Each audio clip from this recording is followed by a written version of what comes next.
In 2018, the Kenyan government committed 500 million shillings to safety and infrastructure measures on a notorious 21-kilometer stretch of the Nakuru-Eldoret highway. Part of the intervention included concrete barriers separating opposing lanes. The intervention covered a 21-kilometer stretch of the highway from Salgaa Trading Center to Sachangwan. The goal was simple: reduce the deadly crashes happening along the route. But the crashes didn't stop. As recently as December 2025, that same stretch was still making headlines for multi-vehicle collisions. In the early hours of December 24, 2025, one person died in a crash involving 3 matatus and 2 trucks on the same highway. And just 2 days earlier, another accident happened at the Salgaa Black Spot, stranding hundreds of motorists. So today we're not just asking which roads are the deadliest in Kenya, we're asking a harder question. Why do some of the country's most dangerous roads stay deadly even after the government spends millions trying to make them safer? Here's the first thing that surprised me doing this research. Ask different sources what's Kenya's most dangerous road, and you'll get different answers depending on who's counting and what year. Kenyan outlet Tuko reported that the Thika Superhighway was considered one of Kenya's most dangerous roads, with 99 fatal crashes reported in 2022 and more than 183 in 2023. That's notable because Thika Road isn't some crumbling back road. It's a modern 50-kilometer highway that cost billions of shillings to build. Yet, it has still recorded an exceptionally high number of fatal crashes. But look at a different year and a different data set, and the picture changes.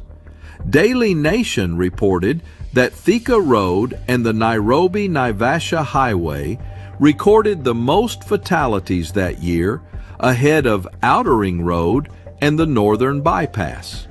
And a separate 2024 safety study focusing specifically on motorcycle taxi crashes produced a different ranking. It identified Mombasa Road and Kangundo Road as the highest risk roads in that study, followed by Thika Superhighway, Jogu Road, and Outer Ring Road. 3 reports, 3 different most dangerous roads. That's not a contradiction so much as a clue. It tells you danger in Kenya isn't concentrated on one road. It's a pattern that follows the country's busiest corridors.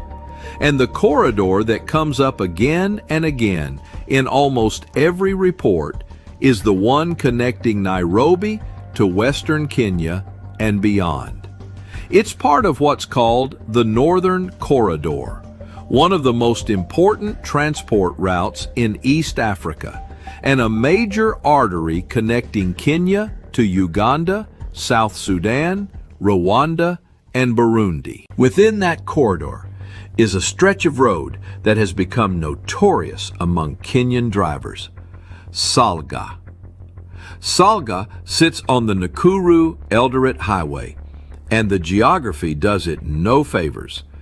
The hills around Salgaa mark one of the highway's most dangerous sections, where steep gradients and sharp bends create a particularly challenging stretch of road. The Salgaa-Sachangwan stretch is particularly treacherous because of its steep gradients and sharp bends, creating additional risks for heavy vehicles, especially when speed, driver fatigue, or mechanical problems are involved. Then add volume. This isn't a quiet back road. It's one of the major routes used by heavy trucks traveling between Kenya's coast and the interior. Mix heavy trucks with matatus and buses on a busy highway, and the consequences of a mistake can be catastrophic. Head-on and multi-vehicle collisions have repeatedly made headlines along this corridor. And the problem isn't confined to Salga. Between January and September 2024, road crashes killed around 3,369 people across Kenya, including 1,281 pedestrians and 825 motorcyclists. Salga isn't an outlier. It's a concentrated version of a nationwide problem. So why doesn't everyone just avoid it? Because for the trucking industry and much of the region's economy, there are few practical alternatives to this corridor. This is the route cargo takes inland from the coast, and when it is blocked, the economic cost can be enormous. A single lorry accident near Salga has previously blocked the highway for hours, triggering lengthy traffic jams and significant economic losses as trucks and other vehicles are forced to wait. That's the trade-off. When this highway is blocked, the economic cost can be enormous. So even after serious crashes, keeping traffic moving becomes an urgent priority, particularly during busy periods such as the December holiday season. For truck drivers, matatu operators, and everyday travelers, the risk isn't simply a choice. It's part of using one of the region's most important transport routes. To its credit, the Kenyan government hasn't ignored this.